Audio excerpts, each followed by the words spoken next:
Welcome, and thank you everyone for joining us today for this concise and informative discussion by Dr. Michael Wald.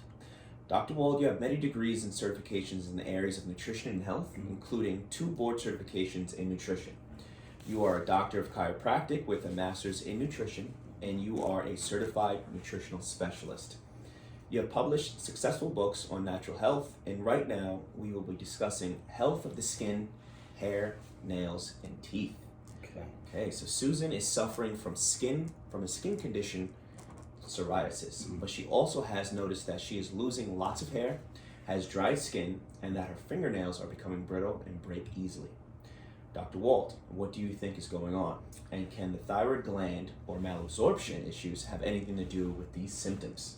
Okay, that's a lot, Sonny. It's a lot. All right, so Susan, I'm sorry that you're going through all this. Well, let's just, so I'm going to answer this so that people know a general approach for the health of their skin, their hair, and their nails and malabsorption. But let me just say a word about psoriasis. So psoriasis is an autoimmune condition. Some people, it merely affects their skin, or it can have pretty significant and devastating effects on degenerating joints in very specific ways that we doctors look at the x-rays and we see specific types of deformities in the joints, which we know is psoriasis.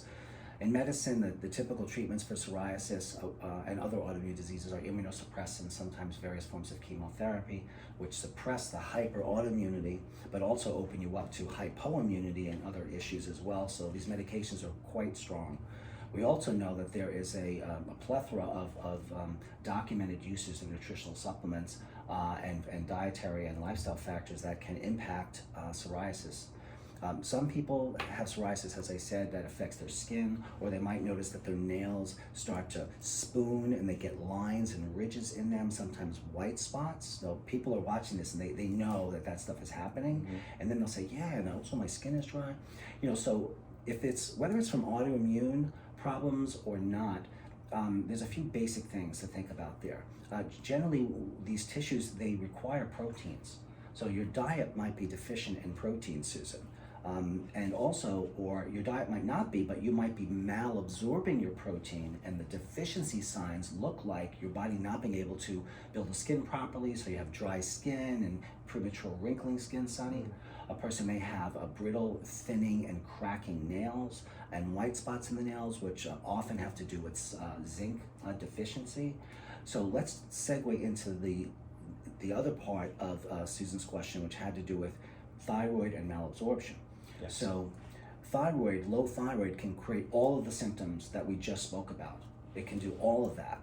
And thyroid problems could be caused by malabsorption, because if you malabsorb nutrients that your body needs to make thyroid hormone, like protein, which your body extracts the tyrosine, and thyroid hormone is T3 and T4, the T is tyrosine.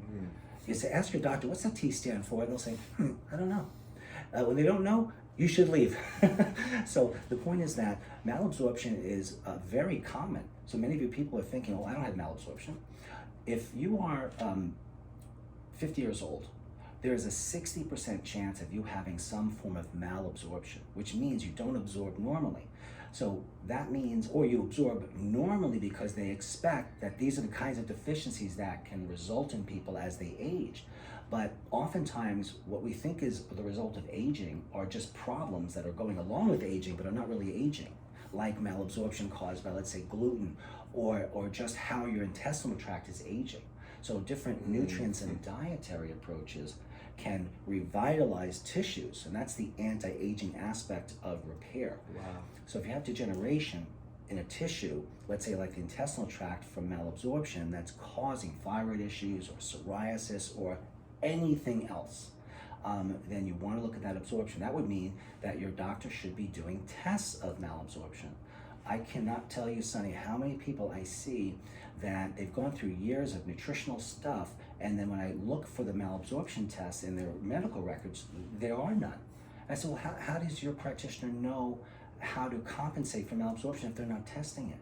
You will not find a gastroenterologist that does it. If you ask your gastroenterologist to do a malabsorption test, they usually will refuse. They do not like to be told what to do. This is just honest. Many of you have already done this, and if you haven't, why don't you ask? And if that is the response that you get, or if it's not, I really would like to hear from you. So there's a certain amount of lack of knowledge in nutrition in traditional medicine, which are really important for dealing with these sorts of problems.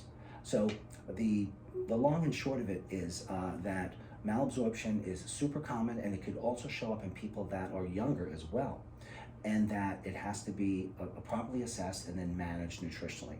And that thyroid problems could result from that, or just get worsened from malabsorption. Maybe your thyroid problem is genetic, or maybe it's from you're exposed to mercury or other heavy metals which interfere with the thyroid function, or gluten which can impact the thyroid function, or the gut, or trigger autoimmune. So you see there's a potential interaction between autoimmune conditions like psoriasis or lupus or MS or Hashimoto's thyroiditis or Sjogren's or scleroderma. The list of autoimmune conditions go on and on.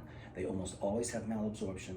And autoimmune conditions like those I mentioned, including psoriasis, there's usually a much greater nutritional need for healing.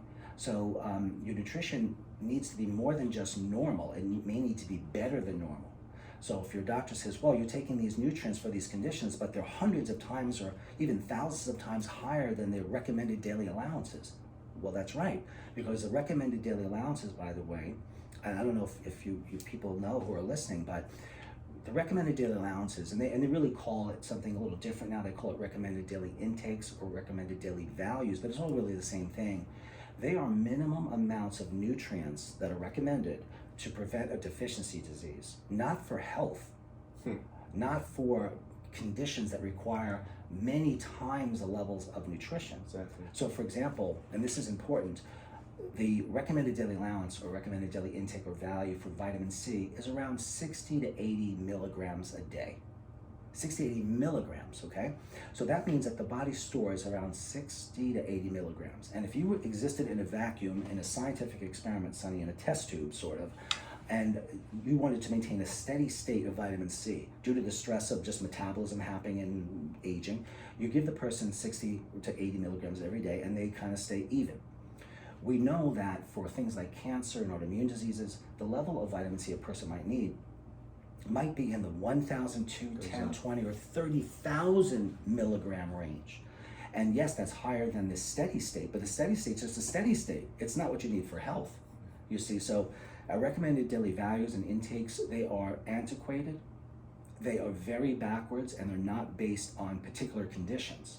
So this is a point of confusion for regular physicians, because all they ever learn is the minimum RDA levels or value levels to prevent deficiency disease, not to build health. So I hope that helps clarify that somewhat. That was excellent. Very informative. Thank you, Dr. You're welcome. Wald.